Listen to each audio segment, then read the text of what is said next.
कालुङ्गे यस्तो च्याउ अनि कालुङ्गे यस्तो छ त है। मल्टिप्लर चाहिँ यो चाहिँ पिङ्क। यता चाहिँ गेट रेडी गर्दैछ केटाहरूले।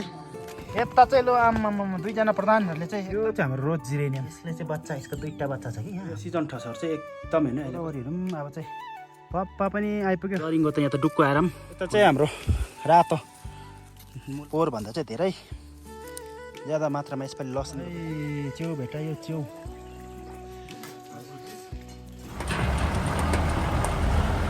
हाम्रोतिर चाहिँ गुराँस अब लु बरु भनेर जाडोमा सुँगुरला पनि खाइ। बेगुनिया पनि हाम्रो चाहिँ ज्यादा छैन। गुड मर्निङ सबैलाई।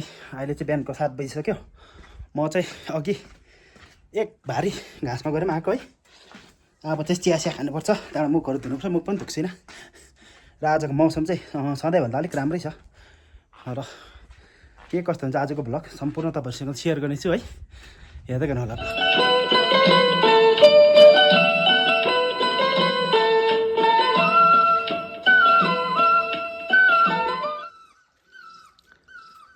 यो चाहिँ यहाँ भेटायो केको ठुटा, चाँपको ठुटामा रहेछ। खाने होला हौ। चिप्ले च्याउ रहेछ तर चाँपको ठुटा उम्रेको छ ड्याम्मै होइन। चिप्ले च्याउ चाहिँ यहाँ उम्रेको रहेछ। हेर्नुहोस् है, यतातिर पनि ड्याम्मै। ल है च्याउ भेटायो च्याउ। यहाँ त झन् दामी हुँदो रहेछ। च्याउ चाहिँ यहाँ उम्रेछ है। कालुङ्गे यस्तो च्याउ अनि यहाँ कालुङ्गे यस्तो छ त है। रिङ भएको त खानु त्यही त। ल है कालुङ्गे सेम च्याउ हेर्नु यहाँ हाम्रो कालुङ्गे च्याउ। तर होइन नि कालुङ्गे होइन किप्रेसासको उयोमा उम्रेको अझै छ यतातिर हेर्नु। यहाँ दुईवटा ठस ठस उम्रिँदो रहेछ यहाँ हेर्नु। यहाँ पर पनि गतिलो रहेछ यहाँतिर हेर्नु। यता यता यहाँ यो त झन् ठुलो गतिलो यहाँ कालुङ्गे। सेम कालुङ्गे नै देख्दो रहेछ नि। देख्नु त कालुङ्गे च्याउ सेम देख्दो रहेछ नि। मुनि त कालो रहेछ त। कालो चाहिँ नभए त यता कालुङ्गे सेम हो। खाने च्याउ चाहिँ होइन, यो पोइजनस मसरुमै होला। अहिलेसम्म नखाएको चिज डेन्जर हो खानु पनि। यस्तो वाइल्ड मसरुमहरू त चिनेको मात्रै खानु नि, नचिनेको त कहिले नखानु भन्छ नि। राम टाटा बाई बाई हुन्छ नि यसले त। कस्तो मजाको ठस ठस परेको। तर यो कालुङ्गे चाहिँ होइन है। गन्दा पनि मिठो बनाउने। तर अब यो कहिले नचिनेको च्याउ चाहिँ कहिले पनि नखानु भन्छ वाइल्ड मसरुम चाहिँ प्रायः। तर अब यो चाहिँ भुइँमा उम्रेको कालुङ्गे सेम देख्दछ। डेन्जर, खानु चाहिँ हुँदैन। मल्टिफ्लोरा चाहिँ यो चाहिँ पिङ्क एकदम हेल्दी भएर आउँदैछ है। तपाईँहरूलाई जसलाई पनि चाहिएको छ सम्पर्क गर्न सक्नुहुनेछ। सम्पर्क नम्बर म यहाँ डिस्क्रिप्सनमा राखिदिनेछु। तपाईँहरूले कल गरेर डिमान्ड गर्न सक्नुहुन्छ।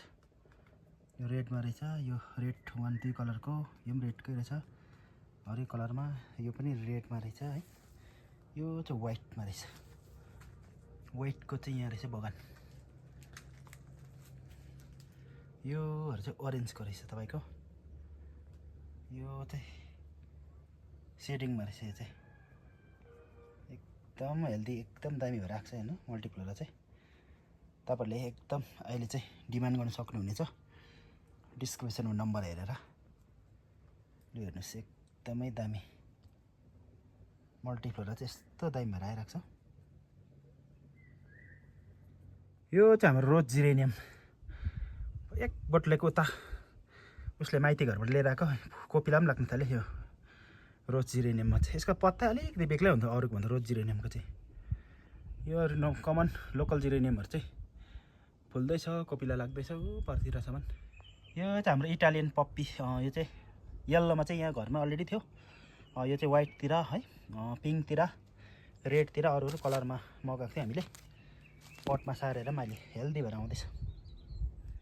ए यसले चाहिँ बच्चा, यसको दुईवटा बच्चा छ कि यहाँ होइन नि। आँखा खोलेर यिनीहरू पनि अहिले त कराउनु पनि थालेछ। बाहिर पनि चाहिँ खोज्छ त।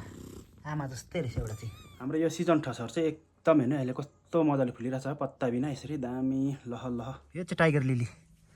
टाइगर लिलीहरू पनि मजाले उम्रिँदैछ। टाइगर लिली भित्र यिनीहरू चाहिँ फेरि यो पनि दुङदुङै नै हो। तर यो चाहिँ ठुलो खाले दुङदुङे। यो चाहिँ अलिक गन्दा कम्ती हुन्छ तर पत्ता चाहिँ यसको ठुल्ठुलो हुन्छ। यो दुङदुङे पनि उम्रिँदैछ।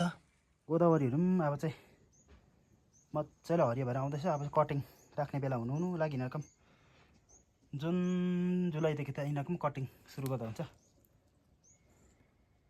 यहाँ चाहिँ कोपीको मजाले सिड उम्रिँदैछ। यो चाहिँ कोपी, अन्त अर्को चाहिँ उहिलेको यो मटर फुल मजाले उम्रिँदैछ। दुङदुङे चाहिँ ड्याम्मै उम्रिन थाले। रम्बा पनि भन्छ, दुङदुङे पनि भन्छ है। छुर्पीको झोलसँग खानु चाहिँ एकदम दामी हुन्छ। हाम्रोतिर त्यस्तो खाँदैन, खान्छ बस्तीमा, तर पनि पुरा हुन्छ। मोमो खानु पनि मिठो हुन्छ। यो पप्पा पनि आइपुग्यो दुबो लिएर।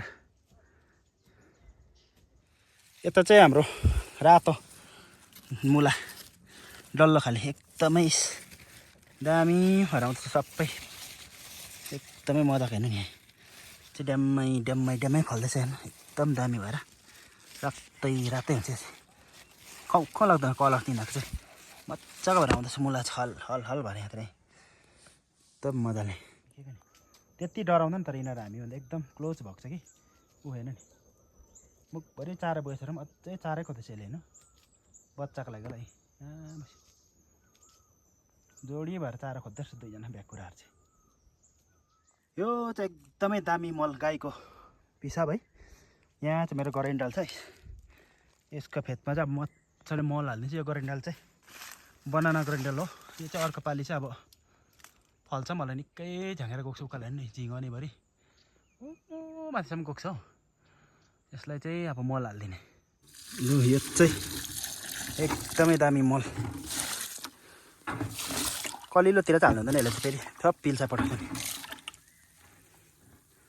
त्यसको लागि चाहिँ एकदमै बेस्ट मल। लु बरु भनेर जाडोमा सुँगुरलाई पो खाइ हुँदैछ यिनीहरू हेर सुतेको, झ्याप्पै यसरी सुतेर मौसममा चाहिँ। बेगुनिया पनि हाम्रो चाहिँ ज्यादा छैन, 25-30 बोट छ, रोपिसके। एउटा त डुक्कुम हान्दै रहेछ। हाम्रो चाहिँ यो अलिक राम्रै क्वालिटीको हो, त्यही भएर हामीले चाहिँ अहिले रोप्दै हाम्रोतिर चाहिँ सुरु भयो है। यस्तो छ बेगुनिया चाहिँ। लसुन चाहिँ फेदमा फल्दिनु थालेछ। लसुन चाहिँ यसपालि एकदमै बेसी मात्रामा छ हाम्रो चाहिँ लसुन। यतिको चाहिँ पोहोरभन्दा चाहिँ धेरै ज्यादा मात्रामा यसपालि लसुन रोपेको। एकदम दामी भएर आउँदैछ लसुन चाहिँ, मजाले फल्दो रहेछ। ओ माथि पनि लसुनै छ बिचमा, आलुको बिचमा। यहाँ छ लसुनसँगै फर्सीपाते सिनेरिया पनि फुल्दो रहेछ लसुनभित्रै।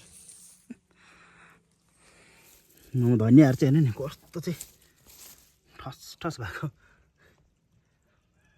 सबै अब चाहिँ छिप्पेर ठुलो चाहिँ भयो, तर गन्दा चाहिँ कम्ती हुँदै जाँदो रहेछ छिप्पेपछि। धनियाँ चाहिँ यस्तो ठस भएर फर्सीको बिउ पनि मजाले उम्रिँदैछ।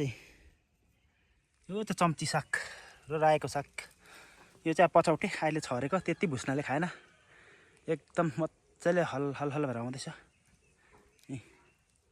जरिङ्गो पनि उम्रिन थाल्यो, अब सब्जी खानु मजा आउँछ यसको चाहिँ। यो पनि दामी कलरमा फुलेको छ सिजन ठस चाहिँ, हेर्नु कस्तो मजाको फुलिरहेछ। यो चाहिँ पिङ्कमा एकदम मजाको फुलेको छ सिजन ठस। यो चाहिँ व्हाइट अर्किड मजाले पनि कोपिला लागेर यहाँ फुल फुल्दै चाहिँ हेर्नु नि कस्तो दामी फुल्छ व्हाइट कलरकै। चियापत्ती पनि एकदम दामी भएर आउँदैछ। अब यो चाहिँ 2 पात 1 सुइरो कलिलो मुना आइसकेछ। अब यो पनि टिप्ने बेला हो चियापत्ती हाम्रोतिर। यता चाहिँ लु धमाधम गेट बनाउँदैछ केटाहरूले। यता आम बार खतरा चिज यहाँ बनिँदैछ। ल खाना खानु आउनु रे, खाना खानु लु अमर खाना हो र। ल यता अब खानाका ब्रेक। यता चाहिँ गेट रेडी गर्दैछ केटाहरूले। गेट त दामी बनायो त आम अर्ग्यानिक।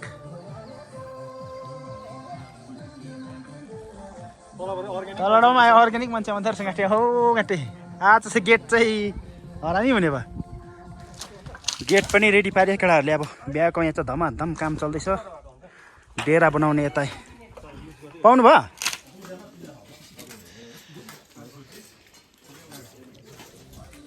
ल खसी ढाले यता दुईजनाले आम्मा। यता चाहिँ लु आम्मा दुईजना प्रधानहरूले चाहिँ एकदम स्पेसल बनाउनु चाहिँ लु।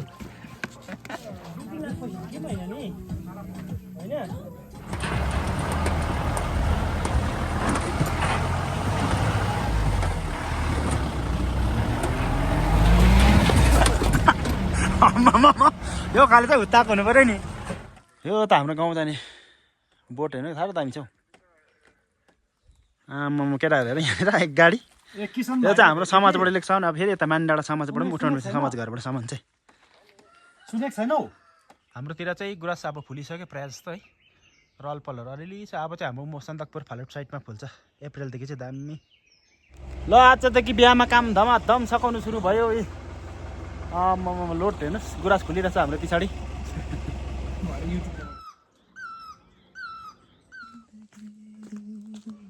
अहिले चाहिँ गाउँमा बिहाको धमाधम चल्दैछ कामहरू है समाजको सम्पूर्ण सदस्यहरू काम सघाइरहेको छ हाम्रो नातिनी पेमालाको चाहिँ अब यो आउने बुधबार बिहा हो बिहा आइहाल्यो त्यसले गर्दा हामी सबैजना एकदम काममा लागिपरेको छौँ है र आजको मेरो भ्लगबाट पनि म तपाईँहरूसित बिदा लिन चाहन्छु अर्को भ्लगमा फेरि भेट्नेछु भन्दै आजको लागि चाहिँ बाई बाई